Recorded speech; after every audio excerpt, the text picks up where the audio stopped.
নমস্কার, শুভ রথযাত্রা সকলকে জানাই শুভকামনা। আজকের দিনটা সত্যিই খুব ভালো, খুবই ভালো একটা শুভ মুহূর্তে স্টার্ট হয়েছে। কেননা দেশের বাইরে থেকেও জগন্নাথ ঠাকুরকে নিয়ে এত ধুমধাম করে সেলিব্রেট করে একটা বাইরের দেশে করা জিনিসটা সত্যি অনেক বড় ব্যাপার। আমার জন্য তো অনেক বড় ব্যাপার। সত্যি কথা বলতে কলকাতায় থেকে পুরীতে গিয়ে বা কোথাও কোনোদিনও এত বড় জগন্নাথ ঠাকুরের রথযাত্রার র্যালিতে কোনোদিনও যাইনি। এখানে সেই সুযোগটা এসছে, বিশাল ভাগ্যের ব্যাপার। এটা হয়েছে আমাদের স্কটল্যান্ডের একটা বিশেষ জায়গা, যেটা ইস্কন মন্দির আছে ওখানে। তো ওখান থেকেই জগন্নাথ ঠাকুরের র্যালি বের হয়। একটা বিশেষ রাস্তা ধরেই কিছুটা ঘুরে আবার মন্দিরেই রিটার্ন চলে যায়। তো আজকে সেই জার্নিটাই শেয়ার করব। বিশাল বিশেষ মুহূর্ত যাকে বলে আমার লাইফের। তো চলো দেখে নাও। এখানে শুধু আমাদের ইন্ডিয়ান নয়, এই ছোট্ট মিষ্টি একটা দেখো ফরেনার মিষ্টি দেখতে পাবো, রাধা রাধা একদম। যাই হোক, প্রচুর ইন্ডিয়ান আছে, প্রচুর ইংল্যান্ডের মানুষজন আছে। সবাই মিলেমিশে যে এত সুন্দর একটা র্যালি বের হতে পারে, আনবিলিভেবল।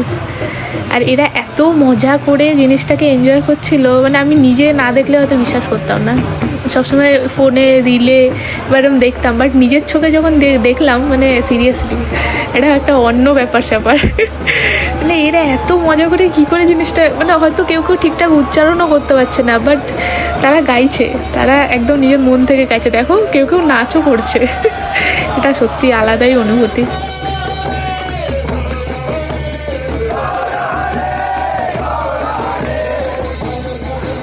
জিনিসটা এত সুন্দরভাবে সম্পূর্ণ হওয়ার পেছনে আরও একটা হাত ছিল, যেটা হলো পুলিশ। ওখানকার পুলিশ প্রচণ্ড সাপোর্টিভ। এতটা ভিড় এখানে হয়ে যাওয়া সত্ত্বেও, পেছনে বাস দাঁড়িয়েছিল, এতটা জাংশন হয়ে যাওয়া সত্ত্বেও ওরা কিন্তু প্রোটেকশন দিয়ে দাঁড়িয়েছিল। এই পুরো র্যালিটার আগে আর পেছনে দুটো করে পুলিশের ভ্যান ছিল। ইনফ্যাক্ট প্রত্যেকটা মোড়ে ওদের হয়তো ইনফর্ম করা ছিল, হয়তো কাউকে, যারা ট্রাফিক পুলিশ টাইপের হয়, তো তাদের ইনফর্ম হয়তো করা ছিল আগে থেকেই। তো তারা আগে থেকেই রাস্তা ক্লিয়ার লাগছিল। আর এইসব বাসকে পাস করার মতো জায়গা করে দেওয়া, সব কিছুই কিন্তু তারাই করছিল। এখানে বাদবাকি যারা র্যালিতে দেখছো তারা সবাই জাস্ট এনজয় করছে, নাচ গান সব এনজয়, কিন্তু বাদবাকি পুরো কেয়ারফুলি সব কিছুকে ম্যানেজ করা এটা কিন্তু পুলিশের দায়িত্ব। এটা হলো স্কটল্যান্ডের ঐতিহ্যবাহী মিউজিক্যাল জিনিস, ইনস্ট্রুমেন্ট, পাইপ ব্যাগ, যেটা এখানে আসলে যে কোনো হলিডেতে বা যে কোনো উইকেন্ডে কাউকে না কাউকে এরকম বাজাতে দেখবে।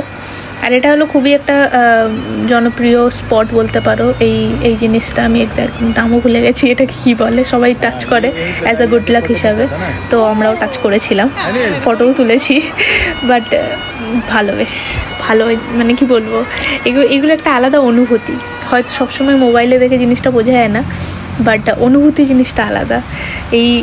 স্কটল্যান্ড হলো পুরো ইংল্যান্ডের মধ্যে একটাই হেরিটেজ, সবথেকে পুরনো প্লেস যাকে বলতে পারো। তো সেই জায়গায় দাঁড়িয়ে এরকম স্কটল্যান্ডের রাস্তায় হেঁটে সেই অনুভূতিগুলোকে নেওয়া একটা সত্যি আলাদাই। এত বড় বড় বিল্ডিং, যদিও বা এগুলো একটাও নতুন না, সব পুরনো। কিছু কিছু জায়গায় হয়তো রেনোভেট চলছে, যে কিছু একদম ভেঙে পড়ে যাওয়ার আগে ঠিক করে দেওয়া আর কি, এরকম ধরনের ব্যাপার। কিন্তু বিশাল ব্যাপার আর কি। এখানে তো একটা যে দেখো, দূর থেকে আমি জুম করার চেষ্টা করছি, কাছে গিয়ে দেখাবো আমি জিনিসটা কিছুক্ষণ পর। একটা কিলা আছে, ক্যাসেল, সেটা হলো স্কটল্যান্ডের সবথেকে পুরনো ক্যাসেল। এখানে ইনফ্যাক্ট এখনও তোপ যেটা থাকে, ওই তোপটা এখনও সেলিব্রেট করা হয়। এভরি উইকেন্ডে একবার করে টেস্টিং হয়। তাই নয় কি তোপ ফেলছে পুরো কারোর উপরে, ওটা একটা নির্দিষ্ট এরিয়া বা স্পট থাকে, অত দূরই যাবে জিনিসটা। বাট সবাই অনেক দূর দূর থেকে লোক আসে ওই তোপ সেলিব্রেশনটা দেখতে। তো টাইমিংটা আজ সত্যি কথা বলতে আমিও দেখিনি, আমি শুধু শুনেছিলাম, বাট টাইমিংটা আমার জন্য অ্যাডজাস্টমেন্ট হয়নি বলে আমার দেখা হয়নি, সুযোগ হয়নি। হয়তো নেক্সট টাইম গেলে দেখতে পারবো। তার পাশে একটা সুন্দর ক্লাব ছিল, দারুণ জিনিস। একবার উপরে গেছিলামও, বাট সিট পাইনি, একদমই এতটা ভিড় ছিল, এতটা বেশি ভিড় ছিল। উইকেন্ড, তারপর হলিডে, ভিড় তো থাকবেই। সেখান থেকে চলে গেছিলাম আমাদের এখানে একটা হিলে। তো এখান থেকে পুরো ইডেনবার্গ শহরটা দেখা যায়, পুরোটা। তুমি এই হিলের চারটে দিক আছে, চারটে দিক থেকে যদি তুমি দেখো, চারটে দিকই দেখা যাবে। ইনফ্যাক্ট সামনে সমুদ্রটাও দেখা যাচ্ছে, ওটা হলো পোর্তোবেলোর যে সমুদ্র আছে, যেটা পর্তুগিজের সাথে কানেক্ট হচ্ছে। তো সেই সমুদ্রের পর্যন্ত দেখা যায়। তো এই আর কি, সব মিলিয়ে অনুভূতি আলাদাই। আর এখানে আমরা হাঁটতে হাঁটতে একটা আলাদাই ডিসকাশন চলছিল যে কে কত দূর উঠতে পারবে। মাঝে মাঝে মনে হচ্ছিলো যে এটার ওপারে আর কিছু নেই, তারপর ওঠার পর মনে হচ্ছে ওরে বাবা, এটার ওপারে তো মানে পুরো জগৎটাই আর কি একদম চোখের সামনে। যাই হোক, হেভি ব্যাপার স্যাপার। এখানে ছিল আমাদের দুটো অনিল, দুজনের নামই অনিল। একজন অনিল আমার হাজব্যান্ড, আর একজন হলো অনিলের বন্ধু অনিল। ব্যাপারটা সত্যি, আমি যখন প্রথম শুনেছিলাম হ্যাঁ দুজনের নাম অনিল কী করে হতে পারে। যাই হোক, হতেই পারে ফর্চুনেটলি। খুবই ভালো বন্ধু, এরকম লাইফে বন্ধু পাওয়াটা সত্যি ভাগ্যের ব্যাপার। আর বন্ধুর থাকাটাও খুব, টিকে থাকাটাও একটা ব্যাপার। সবাই তো টেকে না, যাই হোক টিকে থাকাটাও একটা ব্যাপার। এখানে মোটামুটি বেশিরভাগ বলতে পারে এশিয়ান পিপল, মানে শুধু যে ফরেনারই আসছে তা নয়, বেশিরভাগই এশিয়ান পিপল। কেননা স্কটল্যান্ড হলো একটা ট্যুরিস্ট প্লেস, তো বিভিন্ন দেশ দূরান্ত থেকে সব ওখানে আসে দেখতে যে হেরিটেজ জিনিসটা কি, অ্যাকচুয়াল হেরিটেজ বলতে কি বোঝায়, এটাই হলো ব্যাপার। দেখতে পাচ্ছ পুরো পুরো ইডেনবার্গ শহরটা দেখা যাচ্ছে পুরো, মানে এখান থেকে হয়তো জুম করেও আমি অতটা ওই সেই ক্যাসেলটা না, এটা বোধহয় কিংস গ্যালারিটা। আমি নিজেও এখনও রেকগনাইজ করতে পারছি না যে কোনটা কি, কিন্তু মানে ওখানটা উপর থেকে যখন দেখছিলাম মনে হচ্ছিল উড়ে চলে যাবো ওখান থেকে। কিন্তু সত্যি আলাদাই। কোনোদিনও যদি যাও, কোনোদিনও কেউ যদি ইডেনবার্গে যাও, তো এটা একদম ইডেনবার্গের ক্যাসেলের পাশেই একদম পাহাড়টা আছে, একবার হলেও যেও।